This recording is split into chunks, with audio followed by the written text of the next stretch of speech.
Fala meu amigo, fala minha amiga, sejam muito bem-vindos a mais um vídeo aqui no meu canal. Hoje, mais uma vez, eu saio do culto da igreja e venho aqui gravar, falar algo com vocês. Hoje é sobre um tema que um pastor convidado foi lá na igreja hoje, trouxe a palavra e ele leu um texto tão simples, um texto tão conhecido, que eu já li milhares de vezes, mas eu nunca tinha prestado atenção em alguns detalhes desse texto que o irmão lá, o pastor, trouxe hoje. E eu queria compartilhar com você aqui. Seja bem-vindo ao meu canal, eu sou o Jonathan Bezerra, né? Falaram que eu tenho que me apresentar primeiro. Então, eu sou o Jonathan Bezerra, e aqui eu falo um pouco sobre discipulado, sobre vida cristã, sobre a nossa vida cotidiana, vida de crente. Então, seja muito bem-vindo, tá? Então, esse vídeo que eu vou falar com você agora é um bate-papo mesmo, do texto que fica em Atos dos Apóstolos, capítulo 6. É um texto bem interessante, que é aquele texto onde tem o chamado de Estevão, né? O Estevão e outros 6, que quando teve a chamada de 7 diáconos, 7 homens cheios do Espírito Santo para ajudar na tarefa de organizar no crescimento da igreja. E esse texto, ele é bem interessante, bem legal, porque eu quero ler com vocês aqui, eu estou com a minha Bíblia aqui, Atos dos Apóstolos 6, diz que naqueles dias, crescendo o número de discípulos, os judeus de fala grega entre eles queixaram-se dos judeus de fala hebraica, porque suas viúvas estavam sendo esquecidas na distribuição diária do alimento. Por isso, os 12 reuniram todos os discípulos e disseram: Não é certo negligenciarmos o ministério da palavra de Deus a fim de servir às mesas. Irmãos, escolham entre vocês 7 homens de bom testemunho, cheios do Espírito Santo e de sabedoria. Passaremos a ele essa tarefa e nos dedicaremos à oração e ao ministério da palavra. Você já deve ter ouvido, sim, esse texto também, onde os apóstolos se reúnem e eles chegam à conclusão de que eles precisam se dedicar mais à pregação e à oração, para que a igreja continue crescendo de forma saudável. E é bem legal porque existe uma queixa aqui entre eles de homens que estavam começando, como a igreja cresceu muito de uma forma assustadora, os discípulos estavam um pouco perdidos, imagina. Nenhuma pregação de Pedro, a Bíblia fala que mais de 3.000 almas se juntaram ao evangelho. Então, houve um crescimento exponencial muito rápido, um crescimento assustador, e é muito provável que os discípulos estavam perdidos na organização do que fazer, tendo em vista também que a igreja naquela época, eles assistiam também à comunidade. Aqui a Bíblia deixa claro que as viúvas eram assistidas, os pobres eram assistidos, muita gente era beneficiada com a vida da igreja naquela época, o que deveria acontecer isso hoje também. Mas, com um crescimento muito grande, algumas pessoas começaram a reclamar. Ó, existem pessoas que estão sendo beneficiadas e outras não. Existem pessoas que estão recebendo mais coisas da igreja e outras que estão recebendo menos. Então começou a ter muita coisa, muito barulho em cima disso. E os discípulos então tiveram uma ideia vinda do Espírito Santo de que eles precisavam de ajuda. E foi nesse momento que levantaram-se os diáconos, né, Estevão, e mais uma lista aqui de homens, que fala aqui a partir do versículo 5. Mas algo que me chamou a atenção nesse texto é de coisas pequenas que a gente, como igreja também, acho que a gente está negligenciando. No versículo 2, eles dizem essa frase que me chamou a atenção. Enquanto o pastor pregava lá, eu fiquei lendo e relendo esse texto algumas vezes, esse versículo. Por quê? Olha o que ele diz no versículo 2. Não é certo negligenciarmos o ministério da palavra de Deus a fim de servir às mesas. Isso às vezes soa um pouco estranho, mas eles tiveram um direcionamento de Deus para isso. E qual foi o direcionamento de Deus? Vocês não podem escolher mais assistência, mais ajudar as pessoas, do que pregar mais a palavra. E assim, eu tenho certeza que para o Espírito Santo não era algo que deveria ser largado de mão, né? A assistência, como ele diz aqui, essa aqui é o texto da NVI que eu estou lendo, que diz a fim de servir as mesas. largar o ministério da palavra a fim de servir a mesa. É óbvio que é importante, é óbvio que a assistência social faz parte do DNA da igreja, faz parte do sangue da igreja, faz parte do cerne do que é a igreja, do que é ser igreja. Jesus Cristo ensinou isso, o Espírito Santo continuou fazendo isso através da igreja. Só que a assistência social, nesse momento, né, se assim a gente pode usar essa palavra, assistência social, essa ajuda que estava dando para as viúvas, para os pobres, estava sobressaindo a pregação da palavra. Estava sendo algo mais relevante naquele momento do que o avanço no ministério do ensino da palavra. Então perceba que a gente tem essa tendência também muito fácil de acontecer isso hoje. É muito falado em nosso meio de que a gente precisa ser uma igreja relevante, de que a gente precisa ser uma igreja de destaque, de que a gente precisa trabalhar pela nossa sociedade, pela nossa comunidade onde a gente está inserido.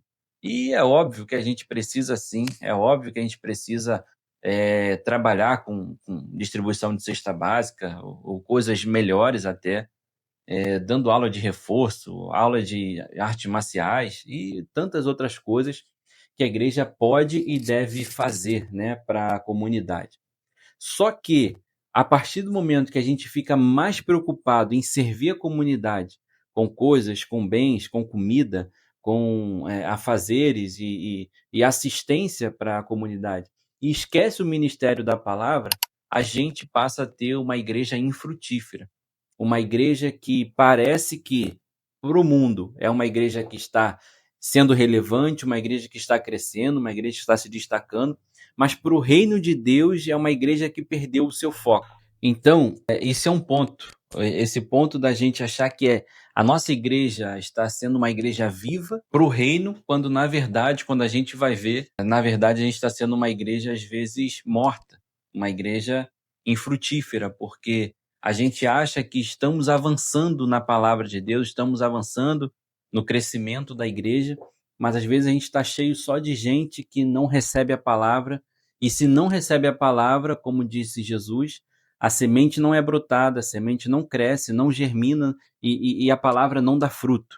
Então, não adianta.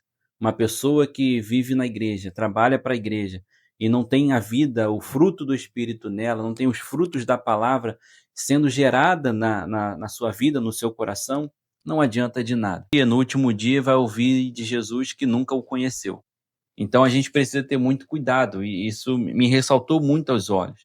Os apóstolos, imagina, o Espírito Santo falou para eles: vocês não podem negligenciar o ministério da palavra a fim de servir as mesas. Servir as mesas não importa? Não, importa, importa sim.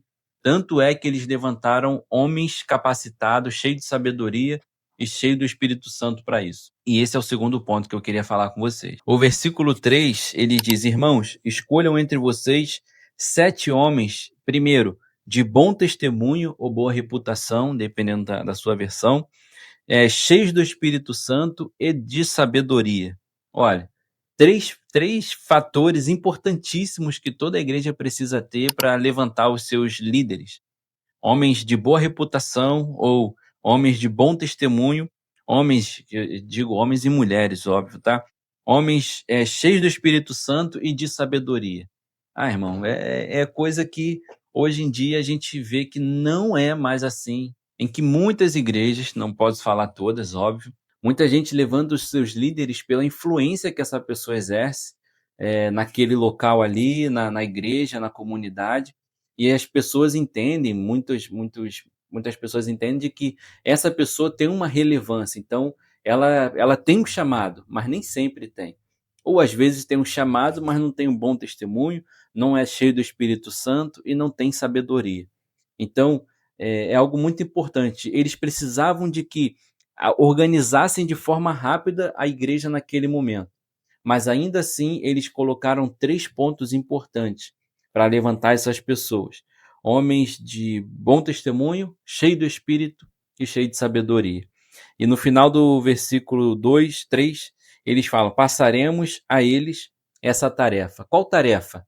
A tarefa de não deixar os órfãos, as viúvas, os necessitados, não deixar eles não serem assistidos, né? É assim que fala, eu acho que é. É não deixar com que isso se perca. Isso não pode se perder. Isso faz parte do DNA da igreja, faz parte do sangue da igreja. A igreja não pode deixar de dar assistência. Porém, o mais importante para a igreja, ela foi chamada para lançar a semente. A igreja foi chamada para lançar as sementes. Quando Jesus fala naquela parábola da semente, fala que o semeador saiu a semear. Algumas sementes caíram em boa terra, outras sementes caíram em terras espinhosas, outras sementes caíram em solos rochosos, e cada coisa aconteceu de acordo com a sua semente. Mas Jesus deixa claro ali que a missão da igreja principal é lançar a semente, é ser o semeador da semente. E a gente não pode esquecer isso, não pode deixar isso fugir do DNA da nossa igreja.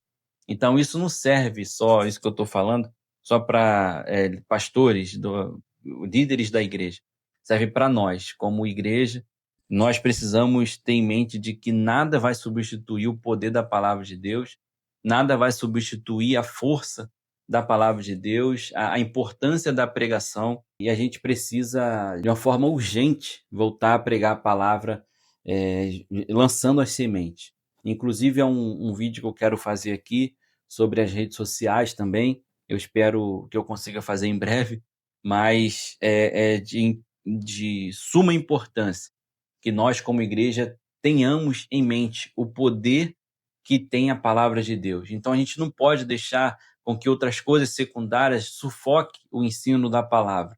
O ensino da palavra de Deus, a semente germinando no coração das pessoas, é o que mais importa na missão da igreja aqui na Terra. Então, é isso que eu queria falar com vocês. Eu não escrevi nada aqui também, não tem nenhum roteiro.